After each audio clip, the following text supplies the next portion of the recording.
Lean in a little, friends. Let the fire crackle between us. You can still taste the salt on your lips, can't you? That's the sea talking. Tonight, I'm going to tell you about a place that used to sing to the moon, and what happened when the tide answered back. This is the story of Blackfathom Deeps. No grand battles roaring across the sky. No dragons or titans shaking the earth. Just a temple that once stood proud on the coast of Ashenvale, and the slow, patient way the water took it. About a priestess named Lirael, who stood on those marble steps with her staff raised to the moon, whispering Elune's name until the waves finally closed over her voice. About the things that came after. About the things that are still down there. Settle in. Let the fire burn low. I'll start where it all began, when the stones still caught moonlight like silver.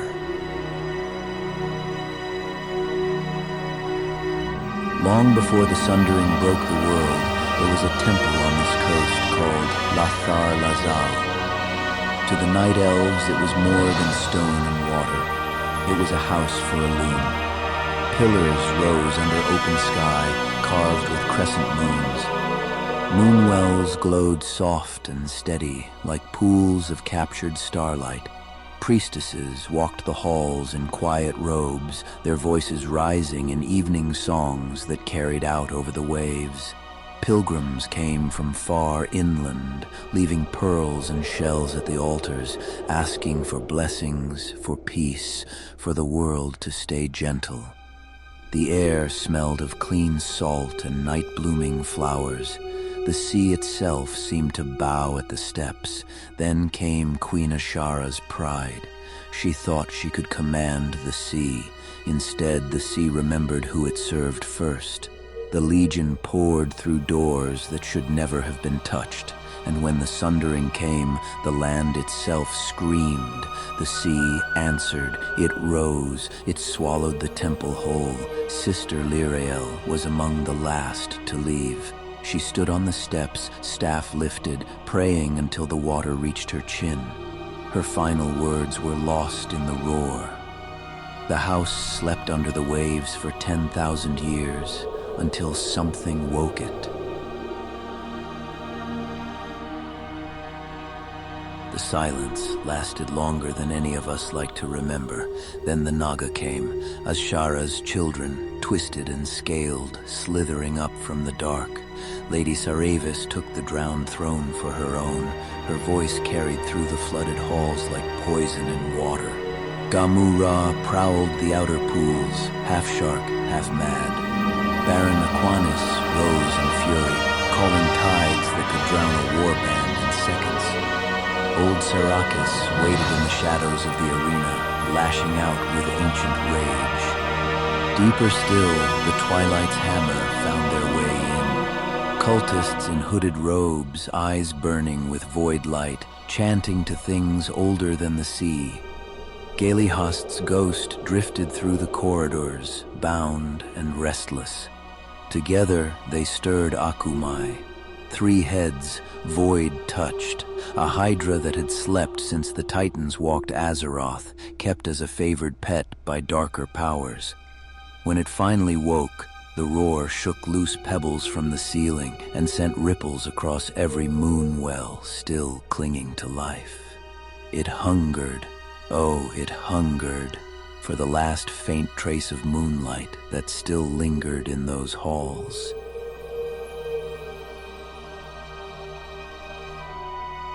Word reached the outpost at Zoramgar. The Naga were breeding. The cultists were chanting. Something ancient was waking hungry. Stoneguard Clayhoof sent warriors below, horde divers with lanterns cutting through murk, blades ready.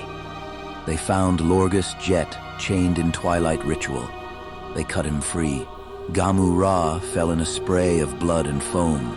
Saravis died on her own throne. Gelahast's shade was laid to rest. Aquanis summoned one last tide and was drowned in it. Soraka's coils were broken. Twilight Lord Kelris fell with his amulet shattered mid-spell. And Akumai roared with all three heads, poison flooding the chamber, but the axes were faster. The beast crumpled into the dark water. They brought relics back to the surface, fathom stone, old tomes, fragments of Moonwell silver. The deeps went quiet, but the bubbles kept rising. Whispers kept rising.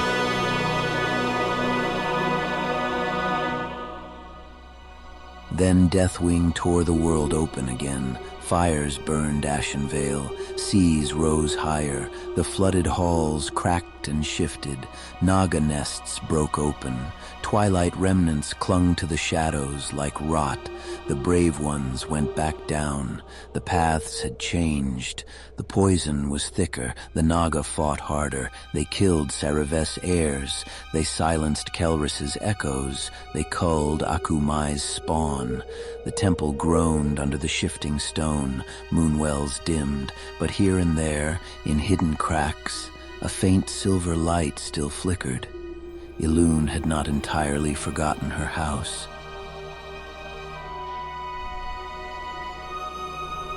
The years rolled on, legion wars, Azerite rising through fissures like black blood.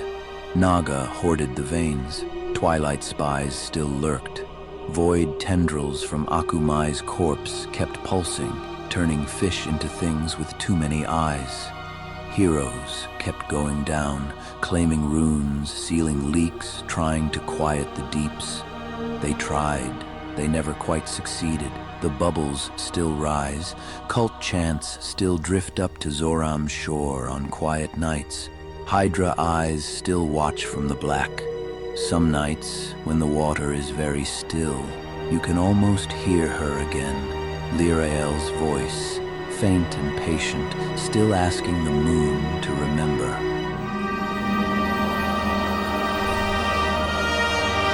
Ashenvale still bleeds from old wars and new ones, but Blackfathom waits. Naga fins cut the surf when the moon is high. Torches flicker in drowned crypts. And somewhere far below, Sister Lyrael's last prayer still echoes, soft, warped, patient. Elune's light is faint down there. Her tears have salted the tide for 10,000 years. That tide could wash the corruption clean, or it could rise and take the rest of us with it. Some evils don't die. They wait for the moon to turn her face away. So keep your lantern close when you walk Zoram Strand at dusk, my friend. Listen past the waves. If the moon is high and the tide feels hungry, you might hear it, her prayer twisted now into something colder. Not asking for salvation anymore, just asking for the deep to rise again, linger by the water a spell longer. The tides carry secrets, and they've waited long enough.